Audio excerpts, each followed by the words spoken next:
Hello everyone, welcome to my YouTube channel the wellness path. Wellness में आगे बढ़ने से पहले हम वेलनेस की शुरुआत कहाँ से करें, तो आइए इसकी शुरुआत करते हैं हम अपने घर से। अपने घर के एनवायरनमेंट को हैप्पी और हेल्दी बनाकर। घर का एनवायरनमेंट हैप्पी और हेल्दी होगा तो हम डेफिनेटली वेलनेस के पाथ पर बहुत आसानी से बढ़ पाएंगे और हमारी जो जर्नी है बहुत ही एन्जॉयबल और हम उस गोल तक ज़रूर पहुँच पाएंगे।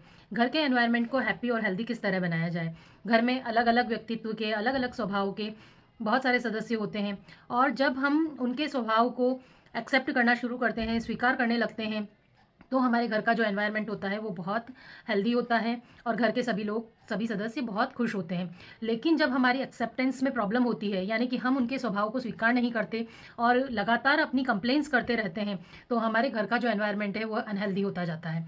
तो हमारी जो स्वीकार्यता है स्वभाव को लेकर, वो स्वीकार्य होना चाहिए। घर में सदस्य अलग अलग स्वभाव के होते हैं, उनके स्वभाव को हमें स्वीकार करना चाहिए।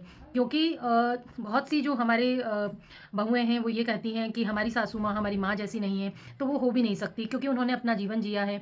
वो अपना व्यक्तित्व, उनका एक पर्सनल व्यक्तित्व है, वो किस परिस्थितियों में आगे बढ़ी हैं, कैसे उन्होंने अपना जीवन जिया है, कैसे वो उन परिस्थितियों से बाहर निकली हैं, तो उनका स्वभाव अलग है, वो हमारी माँ जैसी नहीं हो सकती। इसी तरह से बहुओं के पक्ष में भी अगर कहती हैं कि हमारी बहू जो है वो बेटी जैसी नहीं है, तो वो नहीं हो सकती। उसने अपना जीवन अलग जिया है, वो अलग परिस्थितियों में बड़ी हुई है, उसका व्यक्तित्व अलग है।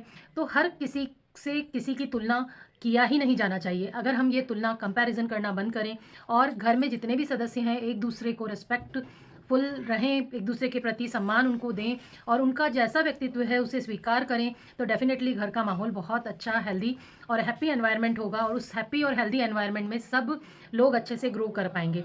तो इसीलिए हमें शुरुआत करनी होगी कि हम कंप्लेंट्स की जगह कॉम्प्लीमेंट देना शुरू करें, घर के सभी सदस्यों को कॉम्प्लीमेंट्स दें और उन्हें उस अपनी जर्नी में आगे बढ़ने के लिए प्रोत्साहन दें। इसी तरह से महिलाओं के लिए स्पेशली जो घर की अपनी मेन रीढ़ की हड्डी होती हैं, जिसके सारा इर्द-गिर्द परिवार चलता है, वो हर व्यक्ति की पसंद नापसंद से लेकर उसकी सभी चीज़ों का ध्यान रखती है, तो उन्हें प्रायोरिटी मिलनी चाहिए। जब घर की महिलाओं को पुरुष प्रायोरिटी पे रखते हैं, तो उस घर का माहौल बहुत अच्छा होता है, एनवायरनमेंट बहुत अच्छा होता है, हेल्दी होता जाता है। वो न केवल अपने आप को स्वस्थ रखती हैं, न केवल अपनी चीज़ों में बहुत इम्प्रूवमेंट लाती हैं, बल्कि अपने पूरे घर को बहुत अच्छे से आगे तरक्की की तरफ लेकर जाती हैं। तो मेरा यही है, अनुरोध है आपसे कि कैसे हम अपने घर को, एनवायरनमेंट को हैप्पी और हेल्दी बनाएँ। Thank you so